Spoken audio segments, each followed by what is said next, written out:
Hi தளபதி Vijay bro, நான் பெங்களூர்லேருந்து பேசுகிறேன்.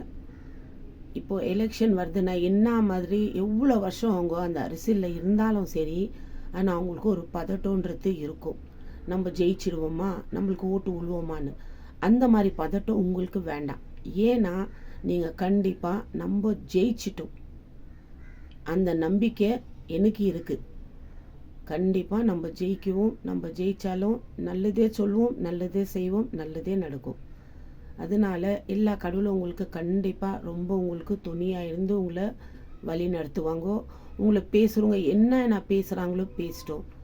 நீங்கள் ஜெயிச்சு முன்னே வந்த பிறகு அப்போ அவங்க பேசுனவங்கலாம் ஏன்னா எப்படி போய் நம்ம இவர்கிட்ட பேச முடியும்? ஏதாவது ஒரு வேலை ஆகணுன்னா உங்களை தானே பார்க்கணும். இந்த மாதிரிலாம் இருக்கும்போது கண்டிப்பாக ஏன் எனக்கு ஒன்று புரியல, ஏன் உங்களை பற்றி இப்படி பேசுகிறாங்கோ? அந்த மாதிரி நீங்கள் என்ன பண்ணிட்டீங்கோ? நீங்கள் ஜெயிச்சிடுவீங்கன்ற ஒரு பயம் அவங்களுக்கு. ஏன் ஒருத்தர் ஜெயிச்சு வந்து நல்லது மக்களுக்கு நல்லது செய்கிறோன்னு தான் வேணும்னு சொல்கிறாங்கோ? அந்த மாதிரி அது நீங்களும் ஒருத்தராக இருக்கலாமே நல்லது செய்கிறதுக்கு.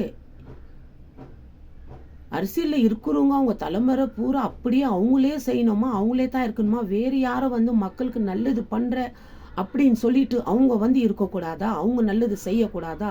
அவங்க முன்ன வரக்கூடாதா? ஏன்? கண்டிப்பாக ப்ரோ, நீங்கள் ஜெயிக்குவீங்க. நீங்கள் ஜெயிச்சு மக்களுக்காக நல்லது பண்ணுவீங்க. அது இல்லாமல் நீங்கள் ஜெயிச்சு வேற தமிழ்நாட்டுக்கே நல்லது பண்ணோன்னு சொல்லிட்டுன்னு இது பண்ணாதீங்க. எல்லா நாட்டுக்கும் உங்களால் முடிஞ்ச உதவி கண்டிப்பாக நீங்கள் செய்யலாம். ஏன்னா எல்லா நாட்டுலேயும் ஜனங்க ரொம்ப கஷ்டப்பட்டுட்டு இருக்கிறாங்க. அவங்கவுங்க ஜெயிச்சா அந்தந்த ஊருங்களுக்கு தான் நான் செய்கிறேன்னு நினைக்கிறாங்க. கண்டிப்பாக ப்ரோ, நம்ம ஜெயிக்குவோம். பேசணுங்கெல்லாம் என்ன வந்தாலும் பேசட்டும். நம்ம அதெல்லாம் மனசில் போட்டு இது பண்ணிக்கக்கூடாது. ஏன்னா பேசணும்னு நினச்சி அவங்க பேசுகிறாங்க. சில பேர் சொல்லி கொடுத்து பேசுகிறாங்க.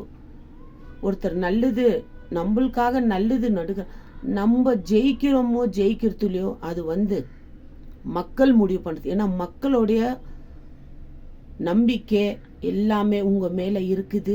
மக்களோட ஆதரவு அத்தனை பேரும் உங்களுக்கு தான் கிடைக்கும். கண்டிப்பாக நம்ம ஜெயிக்குவோம். அது இல்லாமல் நம்ம தலையெழுத்து மாற்றுறதும் கடவுள் ஒருத்தரில் கையில் இருக்குது. மக்களும் சேர்த்து கண்டிப்பாக நம்ம ஜெயிக்குவோம். Bye bro.